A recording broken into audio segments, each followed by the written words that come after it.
Hi. So ಸುಮಾರು ದಿನ ಆದಮೇಲೆ ಮತ್ತೆ ಬರ್ತಾ ಇದ್ದೀನಿ. ಇವತ್ತು ಹೊರಗೆಲ್ಲೂ ಹೋಗಲಿಲ್ಲ.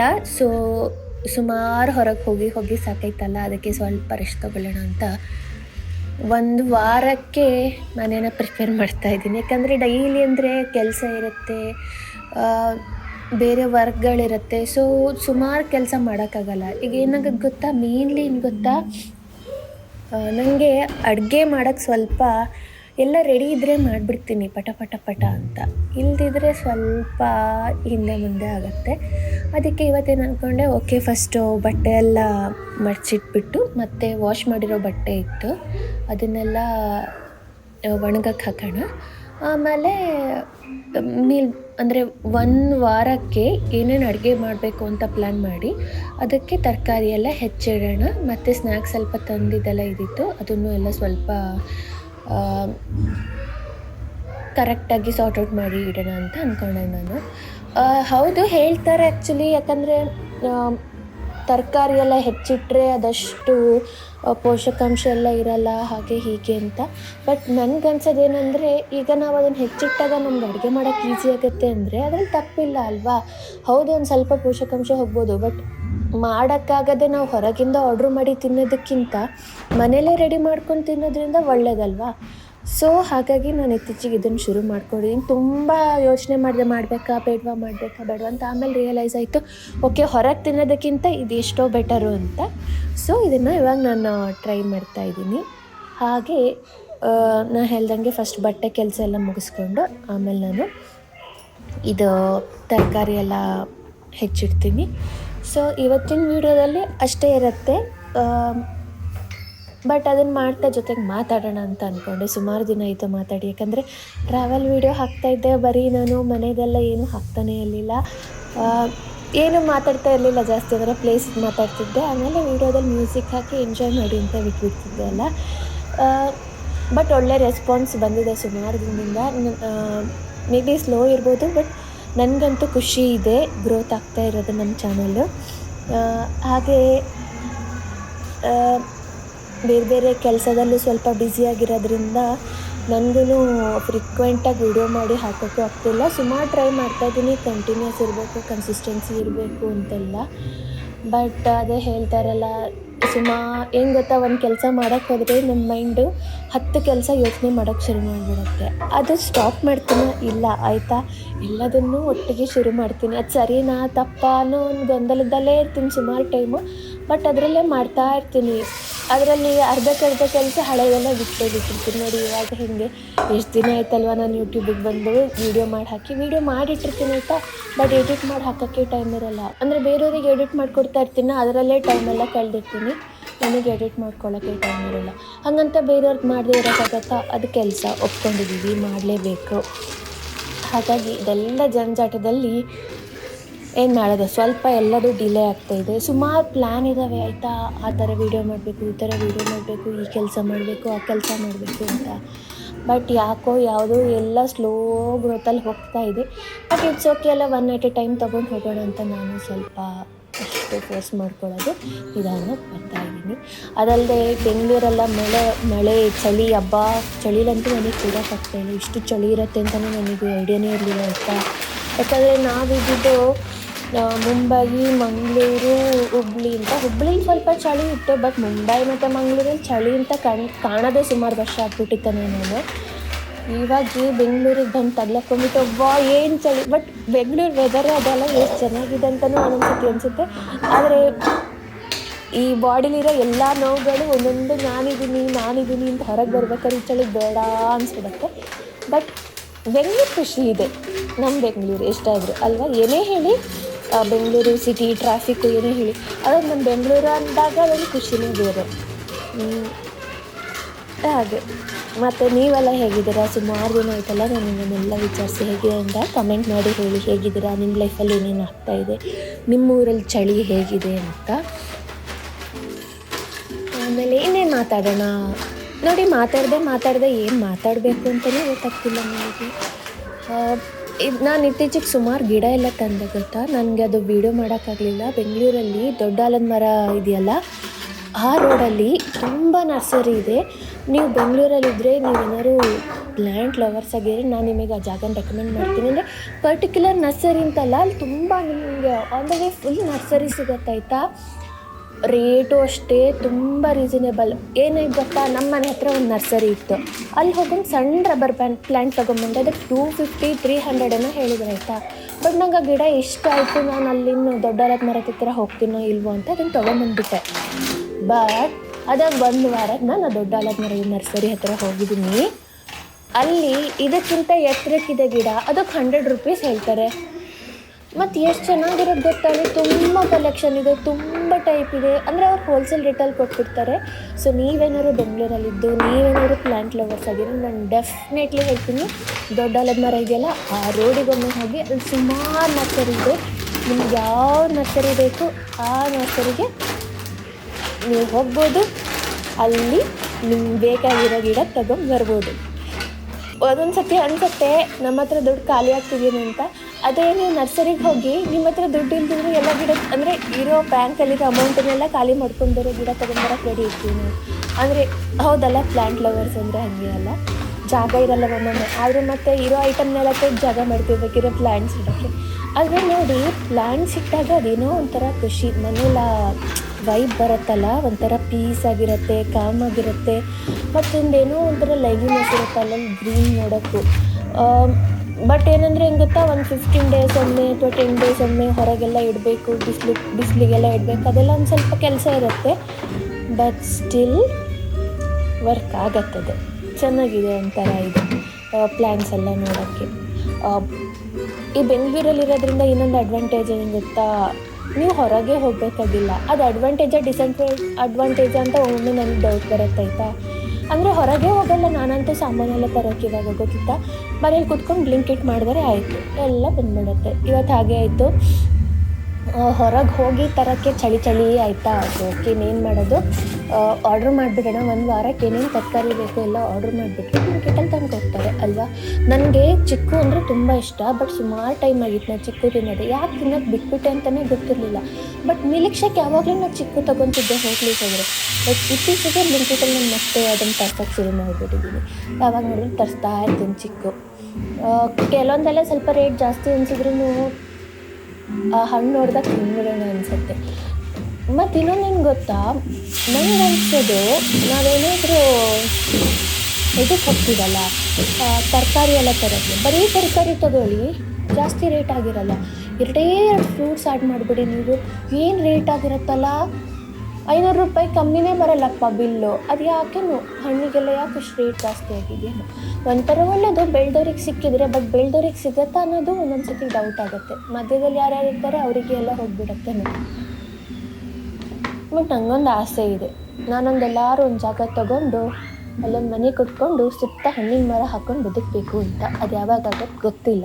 ಬಟ್ ಅಲ್ಟಿಮೇಟ್ಲಿ ಎಲ್ಲ ಅದಕ್ಕೆ ವರ್ಕ್ ಮಾಡ್ತಾ ಇರ್ತೀವಿ ಅಲ್ವಾ. ಅದಾಗತ್ತೋ ಬಿಡುತ್ತೋ, ಆಗತ್ತೆ ಅನ್ನೋ ಹೋಪಲ್ಲೇ ಬದುಕ್ತಾ ಇರ್ತೀವಿ. ಡೌಟ್ ಮಾಡಬಾರ್ದಂತೆ. ನನಗೆ ನಮ್ಮಪ್ಪ ಯಾವಾಗಲೂ ಹೇಳ್ತಾ ಇರ್ತಾಳೆ, ನಾವೊಂದು ಏನಾದರೂ ಅಂದ್ಕೊಂಡ್ರೆ ಅದಕ್ಕೆ ಸ್ವಲ್ಪನೂ ಡೌಟ್ ಮಾಡಬಾರ್ದಂತೆ. ಅಂದರೆ ಅದು ಆಗಿದೆ ಅಂತಲೇ ಬದುಕಬೇಕಂತೆ, ಆವಾಗ ಅದಾಗತ್ತಂತೆ. ಸೊ ಇನ್ಮೇಲೆ ಹಾಗೆ ಇರೋಕ್ಕೆ ಟ್ರೈ ಮಾಡ್ತೀನಿ. ನೋಡಿ, ಇವಾಗ ರೆಕಾರ್ಡ್ ಮಾಡ್ತಾಯಿದ್ದೀನಲ್ಲ, ಅಂದರೆ ಎಡಿಟ್ ಮಾಡ್ತಾಯಿದ್ದೀನಲ್ಲ, ವೀಡಿಯೋನ ಎಡಿಟ್ ಮಾಡ್ತಾಯಿದ್ದೀನಿ, ಹಾಗೆ ವಾಯ್ಸ್ ರೆಕಾರ್ಡ್ ಮಾಡ್ತಾಯಿದ್ದೀನಲ್ಲ, ಇವಾಗ ಎಷ್ಟು ಒಂಥರ ಸ್ಕೈ ಕ್ಲಿಯರ್ ಆಗಿದೆ ಗೊತ್ತಾ. ಅದೇ 2 ದಿನ ಹಿಂದೆ ನೋಡಿದರೆ ನೀವು ಚಳೀಲಿ ಕುತ್ಕೊಂಡ್ಬಿಡೋಣ, ಏನೂ ಕೆಲಸ ಮಾಡೋದು ಬೇಡ ಅಂತಾಗಿತ್ತು. ಸುಮಾರು ದಿನ ಆಗಿತ್ತು ನಾನು ಇದನ್ನು ಅರ್ಧಂಬರ್ಧ ಎಡಿಟ್ ಮಾಡಿ. ಈ ಚಳಿಗೆ ಎಡಿಟ್ ಮಾಡೋಕ್ಕೆ ಮನಸ್ಸಾಗ್ತಿರ್ಲಿಲ್ಲ ಗೊತ್ತಿತ್ತಾ. ಅದು ಬೇರೆಯವ್ರದ್ದು ಎಡಿಟ್ ಮಾಡ್ತಿದ್ದೆ, ಯಾಕಂದರೆ ಅವ್ರದ್ದು ಕ್ಲೈಂಟ್ಸ್ ಮೆಸೇಜ್ ಮಾಡ್ತಾರಲ್ಲ, ಯಾವಾಗ ಕೊಡ್ತೀರಾ ಅಂತ. ಅದಕ್ಕೆ ಅವರಿಗೆಲ್ಲ ಮಾಡ್ತಾಯಿದ್ದೆ, ನನಗೆ ಮಾಡ್ತಾನೇ ಇರಲಿಲ್ಲ, ಬಾಕಿ ಇತ್ತು. ಬಟ್ ಇವತ್ತು ಓಕೆ, ಕ್ಲೈಂಟ್ಸ್ ಎಲ್ಲ ವೆಯ್ಟ್ ಮಾಡಲಿ, ಫಸ್ಟು ನಾನು ಬರೋಣ, ಸುಮಾರು ದಿನ ಆಯಿತು ಅಂತ ಇವತ್ತು ನನ್ನನ್ನೇ ನಾನು ಎಡಿಟ್ ಮಾಡ್ಕೊತ ಕೂತಿದ್ದೀನಿ. ಏನೋ ಗುಡ್ ಮೂಡಲ್ಲಿದ್ದೀನಿ ಅನ್ಸುತ್ತೆ, ತುಂಬ ಮಾತಾಡ್ತಿದ್ದೀನಲ್ಲ. ಎಷ್ಟು ದಿನ ಆಗಿತ್ತು ಗೊತ್ತಾ ನಾನು ಇಷ್ಟೆಲ್ಲ ಮಾತಾಡಿ. ಬರೀ ಕೆಲಸನೇ ಆಗಿಬಿಟ್ಟಿದ್ದಪ್ಪ ಲೈಫಲ್ಲಿ. ಒಂದೊಂದ್ಸತಿ ಬೋರ್ ಆಗಿಬಿಡತ್ತೆ, ಏನು ಕೆಲಸ ಅಂತ ಮಾಡ್ತಾ ಇರೋದು ಅಂತ. ನಾನು ಇದು ನೋಡಿ, ಬೀನ್ಸನ್ನ 2 ಥರ ಹೆಚ್ಚಿಟ್ಕೊಂಡೆ ನಾನು. ಒಂದು ಸಣ್ಣಕ್ಕೆ ಹೆಚ್ಚಿಟ್ಕೊಂಡೆ, ಇದು ಪಲ್ಯಕ್ಕೆ, ಸೂಪಿಗೆ, ಚಳಿಗಾಲ ಅಲ್ಲ, ಸೂಪೆಲ್ಲ ಮಾಡ್ಕೊಂಡು ಕುಡಿಯೋಕ್ಕೆ ಚೆನ್ನಾಗಿರುತ್ತೆ, ಸೂಪಿಗೆ ಅಂತ. ಇನ್ನೊಂದು ಸ್ವಲ್ಪ ದೊಡ್ಡಕ್ಕೆ, ಈಗ ಸಾಂಬಾರೆಲ್ಲ ಮಾಡೋಕ್ಕೆ ಬೇಕಾಗತ್ತೆ, ಮತ್ತು ಪಲಾವಿಗೆಲ್ಲ ಹಾಕೋಕ್ಕೆ ನಂಗೆ ಸ್ವಲ್ಪ ದೊಡ್ಡಕ್ಕಿರ್ಬೇಕು ಅದು ಬೀನ್ಸು. ಸೊ ಅದಕ್ಕೆ ಈ ಚಾಕು ಇದೆಯಲ್ಲ ಭಾರಿ ಶಾರ್ಪ್ ಇದೆ ಆಯಿತಾ. ಈ ಚಾಕು ತೊಗೊಬೇಕು ಅಂತ ಒಂದು 4 ಇಯರ್ಸಿಂದ ನಾವು ಲೆಕ್ಕ ಹಾಕ್ತಿದ್ವಿ ಅಂತ. ಬಟ್ ಅದೇನೋ ಟೈಮೇ ಆಗ್ತಿರ್ಲಿಲ್ಲ. ನಾವು ಹೋದಾಗ ಸಿಗ್ತಿರ್ಲಿಲ್ಲ, ಇಲ್ಲ ಹೋದಾಗ ಓಕೆ ಬೇಡ ಇನ್ನೊಂದ್ಸತಿ ತಗೊಳ್ಳೋಣ ಅಂತ ಬರ್ತಾಯಿದ್ವಿ. ಇದು ವಿಕ್ಟೋರಿಯಾ ನಾಟ್ಸೋರ್ದು ಚಾಕು ಭಾರಿ ಅಂದರೆ ಭಾರಿ ಶಾರ್ಪ್ ಇರುತ್ತೆ ಮತ್ತು ಒಳ್ಳೆ ಕ್ವಾಲಿಟಿ. ನೀವು ಎಷ್ಟು ಟೈಮರು ಯೂಸ್ ಮಾಡಿ ಒಂಥರ ಬೇರೆ ಚಾಕುಗಳ ಥರ ಬಡ್ಡೆ ಆಗೋಲ್ಲ ಇದು. ಅದಕ್ಕೆ ನನಗೆ ತುಂಬ ಇಷ್ಟ. ರೇಟ್ ಸ್ವಲ್ಪ ಇದೆ, ಬಟ್ ಆ ರೇಟಿಗೆ ಬರ್ತದು, ಅಷ್ಟು ಚೆನ್ನಾಗಿ ಕೆಲಸ ಮಾಡುತ್ತದು. ಕೆಲವೊಂದು ಚಾಕು ಇರುತ್ತೆ ನೀವು ಎಷ್ಟೇ ಶಾರ್ಪ್ ಮಾಡಿ ಏನೇ ಮಾಡಿ ಅದು ಕಟ್ ಮಾಡೋಕ್ಕೆ ಆಗಲ್ಲಪ್ಪ. ಅಂದರೆ ನಮ್ಮ ಅಮ್ಮನ ಲ್ಯಾಂಗ್ವೇಜಲ್ಲಿ ಹೇಳಬೇಕಂದ್ರೆ ಈ ಚಾಕುವಿಂದ ಒಬ್ರು ಮೂಗು ಕುಯ್ಯೋಕ್ಕೂ ಆಗಲ್ಲ ಅಂತ. ಅಂದರೆ ಅಷ್ಟು ಬಡ್ಡಾಗಿ ಹೋಗಿರತ್ತಪ್ಪ ಅದು.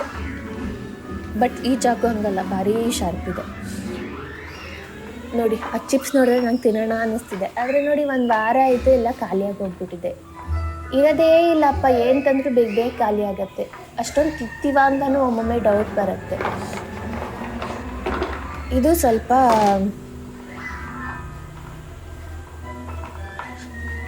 ಮೊನ್ನೆ ಒಂದಿನ ನಾವು ಹೋಟ್ಲಿಗೆ ಹೋಗಿದ್ವಿ ಊಟಕ್ಕೆ. ಅಂದರೆ ಶೂಟ್ ಒಂದು ಕ್ಲೈಂಟಿದು ಶೂಟ್ ಮಾಡಲಿಕ್ಕಿತ್ತು ವೀಡಿಯೋ. ಸೊ ಕಬ್ಬನ್ ಪಾರ್ಕಿಗೆ ಹೋಗಿ ಶೂಟಿಂಗ್ ಮುಗಿಸ್ಕೊಂಡ್ಬಂದೆ. ಓಕೆ, ನಾನು ಏನು ಕೆಲಸ ಮಾಡ್ತೀನಿ ಅಂತಲೂ ಯಾರಿಗೂ ಹೇಳೇ ಇಲ್ಲಲ್ಲ ನನಗೆ.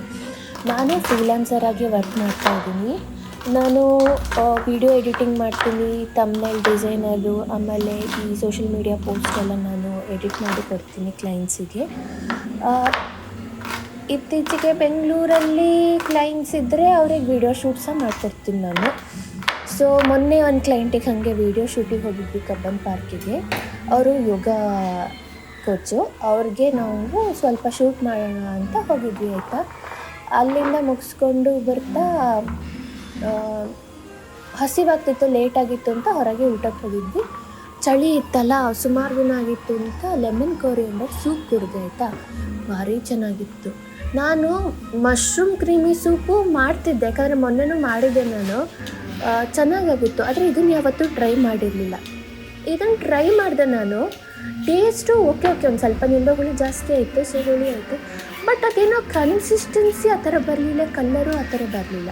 ಸೊ ನಿಮಗೇನಾದ್ರು ಲೆಮನ್ ಕೋರಿಯಂಡರ್ ಸೂಪ್ ಮಾಡೋದು ಹೇಗೆ ಅಂತ ಗೊತ್ತಿದ್ದರೆ ಒಂಚೂರು ಹೇಳಿ ಆಯಿತಾ, ಕಮೆಂಟಲ್ಲಿ ಹಾಕಿ. ಅಥವಾ ನೀವು ಯಾವ್ದಾದ್ರು ಟ್ರೈ ಮಾಡಿದ ವೀಡಿಯೋ ಇದ್ದರೆ ಅದರ ಲಿಂಕ್ ಆದರೂ ಹಾಕಿ, ನಾನು ಚೆಕ್ ಮಾಡ್ತೀನಿ. ಯಾಕಂದರೆ ನಂಗೆ ಅದನ್ನು ಕಲಿಬೇಕು ಅಂತ ಆಸೆ ಇತ್ತು. ನಾನು ಸುಮಾರು ವೀಡಿಯೋ ನೋಡಿದೆ, ನಂಗೆ ಆ ಕಲರಿದು ಆ ಕನ್ಸಿಸ್ಟೆನ್ಸಿದು ಸಿಗ್ತಾ ಇಲ್ಲ. ಸೊ ನಿಮ್ಗೇನಾದ್ರು ಗೊತ್ತಿದ್ದರೆ ಹೇಳಿ. ಕ್ಯಾರೆಟ್ ನಾನೇನು ಮಾಡಿದೆ ಗೊತ್ತಾ, ಕ್ಯಾರೆಟ್ನ ಸಣ್ಣಕ್ಕೆ ಹೆಚ್ಕೊಂಡೆ. ಯಾಕಂದರೆ ನನಗೆ ಬೆಂದ ಮೇಲೆ ಕ್ಯಾರೆಟ್ ತಿನ್ನೋಕೆ ಅಷ್ಟೇನು ಇಷ್ಟ ಅಂತಲ್ಲ. ಬಟ್ ನಂಗೆ ಪಲಾವಿಗೆಲ್ಲ ಕ್ಯಾರೆಟ್ ಹಾಕೋಕ್ಕೆ ಇಷ್ಟ ಅಲ್ಲ, ಸೂಪಿಗೂ ಕ್ಯಾರೆಟ್ ಇದ್ದರೆ ಚೆನ್ನಾಗಿರುತ್ತೆ. ಅದಕ್ಕೆ ಅದನ್ನು ಸಣ್ಣಕ್ಕೆ ಹೆಚ್ಕೊಂಡೆ ನಾನು. ದೊಡ್ಡಕ್ಕೆ ಹೆಚ್ಕೊಂಡು ಏನು ಯೂಸ್ ಮಾಡ್ಬೋದು ಕ್ಯಾರೆಟಲ್ಲಿ, ನನಗಂತೂ ಗೊತ್ತಿಲ್ಲಪ್ಪ. ಬೇರೆ ಬೇರೆ ರೆಸಿಪೀಸ್ ಇದ್ದಾವೆ, ಅಂದರೆ ಉದ್ದಕ್ಕೆ ಹೆಚ್ಚಿ ಮಾಡ್ತಾರಲ್ಲ ತೆಳ್ಳಕ್ಕೆ. ನನಗೆ ಅಂದರೆ ರೈಸ್ ಪೇಪರಲ್ಲೊಂದೇನೋ ಮೊನ್ನೆ ಅದನ್ನು ನೋಡಿದೆ, ಅದಕ್ಕೆ ಉದ್ದುದ್ದೆ ಹೆಚ್ಚುತ್ತಾರೆ. ಸೂಶಿ ಮಾಡೋದಾದರೆ ಉದ್ದುದ್ದೆ ಹೆಚ್ಚುತ್ತಾರೆ, ಬಟ್ ನಾನು ಅದನ್ನೆಲ್ಲ ಟ್ರೈ ಮಾಡಲ್ಲ. ಸೊ ನಂಗೆ ಗೊತ್ತಿಲ್ಲ, ನಾನು ಅದಕ್ಕೆ ಸಣ್ಣಕ್ಕೆ ಹೆಚ್ಕೊಂಡಿದ್ದೀನಿ. ಆಮೇಲೆ ಇನ್ನೇನು ಇದೇನು ಮಾತಾಡೋಣ, ಏನೂ ಗೊತ್ತಾಗ್ತಾ ಇಲ್ಲಪ್ಪ.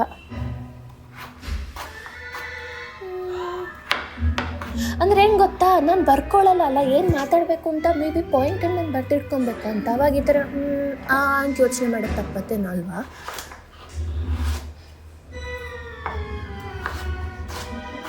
ಸೊ ನೀವೇನು ಕೆಲಸ ಮಾಡ್ತೀರಾ, ನೀವು ಹೆಂಗೆ ಟೈಮ್ ಸ್ಪೆಂಡ್ ಮಾಡ್ತೀರಾ, ಶೇರ್ ಮಾಡಿ ನನ್ನ ಜೊತೆ. ಸೊ ಇವಾಗ ಟೈಮ್ ಸಿಗ್ತಾ ಇಲ್ಲ. ಅದೇ ನಮ್ಮ ಅಮ್ಮನ ಹತ್ರ ಹೇಳ್ತಾ ಇರ್ತೀನಿ ನಾನು, ನಂಗೆ ಒಮ್ಮೊಮ್ಮೆ 24 ಗಂಟೆನೇ ಸಾಕಾಗಲ್ಲ ಅಮ್ಮ. ನಾನು ಸರಿಯಾಗಿ ಯೂಸ್ ಮಾಡ್ತಿದ್ದೀನೋ ಏನೋ ಗೊತ್ತಿಲ್ಲ, ಅಥವಾ ಕೆಲಸ ಅಷ್ಟು ಮಾಡ್ತಿದ್ದೀನೋ ಗೊತ್ತಿಲ್ಲ. 24 ಗಂಟೆನೇ ಸಾಕಾಗಲ್ಲ ಅನಿಸುತ್ತೆ. ನನಗೂ ಹಾಗೆ ಅನಿಸುತ್ತಾ, ಅಥವಾ ನಾನು ಸರಿ ಮ್ಯಾನೇಜ್ ಮಾಡ್ತಾ ಇಲ್ಲ ಅಂತನಾ ಇದು ಸೈನು. ನನಗೆ ನೋಡಬೇಕು, ಇನ್ನಾದರೂ ಒಂಚೂರು ಕುತ್ಕೊಂಡು ಸರಿಯಾಗಿ ಯೋಚನೆ ಮಾಡಿ ಪ್ಲ್ಯಾನ್ ಮಾಡಿ ಎಲ್ಲ ಕೆಲಸ ಮಾಡಬೇಕು.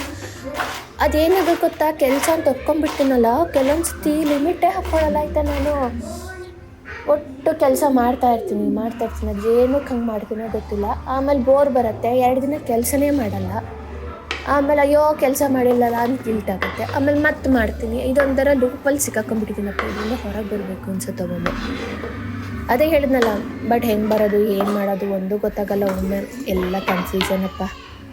ಒಂದ್ಸತಿ ಲೈಫೇ ಕನ್ಫ್ಯೂಷನ್ ಅನಿಸುತ್ತೆ, ಒಂದ್ಸತಿ ಆರಾಮ ಇದೆಯಲ್ಲ ಅನಿಸುತ್ತೆ. ಒಟ್ಟು ಏನೋ ಒಂದು ಅರ್ಥ ಆಗಲ್ಲಪ್ಪ ನನಗಂತೂ. ಒಮ್ಮೊಮ್ಮೆ ಫುಲ್ ಕೇಯಾಸ್ ಆಗಿರುತ್ತೆ, ಒಮ್ಮೊಮ್ಮೆ ಪ್ರಶಾಂತವಾಗಿರುತ್ತೆ, ಏನು ತೊಂದರೆನೇ ಇರಲ್ಲ. ಅದೇ ಡೈಲಿ ಕೆಲಸದಲ್ಲೇ, ಬೇರೆದೆಲ್ಲ ಬಿಡಿ, ಲೈಫ್ ಇದು ಡೈಲಿ ಕೆಲಸನೇ. ಕೆಲವೊಂದು ಸತಿ ಎಷ್ಟು ಅಂದರೆ ನೋಡಿ, ಪಾತ್ರೆ ತೊಳೆಯೋದು ಬೇಡ ಅನಿಸಿರುತ್ತೆ. ಅದೇ ಒಂದೊಂದು ದಿನ ಸಿಂಕಲ್ಲಿ ಒಂದು ಪಾತ್ರೆನೂ ಇರಲ್ಲ, ಪಟ ಪಟ ಪಟ ತೊಳೆದು ಹಾಕಿರುತ್ತೆ. ಇನ್ಕನ್ಸಿಸ್ಟೆನ್ಸಿನ ಎಂತ ಇದು ಒಂದು ಗೊತ್ತಾಗಲ್ಲ. ಸುಮಾರೆಲ್ಲ ಆಯಿತು. ಈಗ ನೆಕ್ಸ್ಟ್ ಬರೋದು ನೋಡಿ, ಇದು ಕ್ಯಾಬೇಜು. ಓಕೆ, ತುಂಬ ಮಾತಾಡಿದ್ದೀನಿ. ಕ್ಯಾಬೇಜ್ ಹೆಚ್ಚು ಸೌಂಡ್ ಚೆನ್ನಾಗಿದೆ, ಸ್ವಲ್ಪ ಕೇಳಿಸ್ಕೊಳ್ಳಿ. ಇಲ್ಲಿಂದ ವೀಡಿಯೋನೇ ಅಂದರೆ ಮಾತಾಡೋದನ್ನು ಸ್ಟಾಪ್ ಮಾಡ್ತೀನಿ. ನೆಕ್ಸ್ಟ್ ವೀಡಿಯೋದಲ್ಲಿ ಸಿಗೋಣ. ಈ ವಿಡಿಯೋ ಇಷ್ಟ ಆಗಿದ್ದರೆ ಲೈಕ್ ಮಾಡಿ, ಶೇರ್ ಮಾಡಿ, ಕಮೆಂಟ್ ಮಾಡಿ. ಆಮೇಲೆ ಇನ್ಯಾವ್ಯಾವ ಥರ ವೀಡಿಯೋ ನೋಡೋಕ್ಕೆ ಇಷ್ಟಪಡ್ತೀರಾ ಅಂತ ಹೇಳಿ. ಆಮೇಲೆ ನಾನು ಫ್ರೀಲಾನ್ಸಿಂಗ್ ಮಾಡ್ತಿದ್ದೀನಿ ಅನ್ನಲ್ಲ, ಅದ್ರ ಬಗ್ಗೆ ನಿಮ್ಗೇನಾದ್ರು ಇನ್ಫಾರ್ಮೇಷನ್ ಬೇಕಾದರೆ ಕೇಳಿ, ಹೇಳ್ತೀನಿ. ನಾನು 4 ಇಯರ್ಸಿಂದ ಮಾಡ್ತಾಯಿದ್ದೀನಿ. ಸೊ ಅಲ್ಪ ಸ್ವಲ್ಪ ಆದರೂ ಇನ್ಫಾರ್ಮೇಷನ್ ಇದೆ. ಗ್ಯಾಪ್ ಕೊಟ್ಟು ಕೌಂಟ್ ಮಾಡಿದರೆ ನೀವು 2 ಇಯರ್ಸ್ ಅಷ್ಟೇ ಮಾಡಿರೋದು. ಬಟ್ ಸ್ಟಿಲ್ ಸ್ವಲ್ಪ ಇನ್ಫಾರ್ಮೇಷನ್ ಇದೆ, ಅದನ್ನು ಶೇರ್ ಮಾಡ್ತೀನಿ. ಬೇಕಾದರೆ ಹೇಳಿ. ಸೊ ಅಷ್ಟೇ, ನೆಕ್ಸ್ಟ್ ವೀಡಿಯೋದಲ್ಲಿ ಸಿಗೋಣ. Bye bye. ವೀಡಿಯೋನ ಎಂಡ್ ತನಕ ನೋಡಿ, ಮರಿಬೇಡಿ ಕಮೆಂಟ್ ಮಾಡೋಕ್ಕೆ, ಸಬ್ಸ್ಕ್ರೈಬ್ ಮಾಡೋಕ್ಕೆ. ಬಾಯ್ ಬಾಯ್.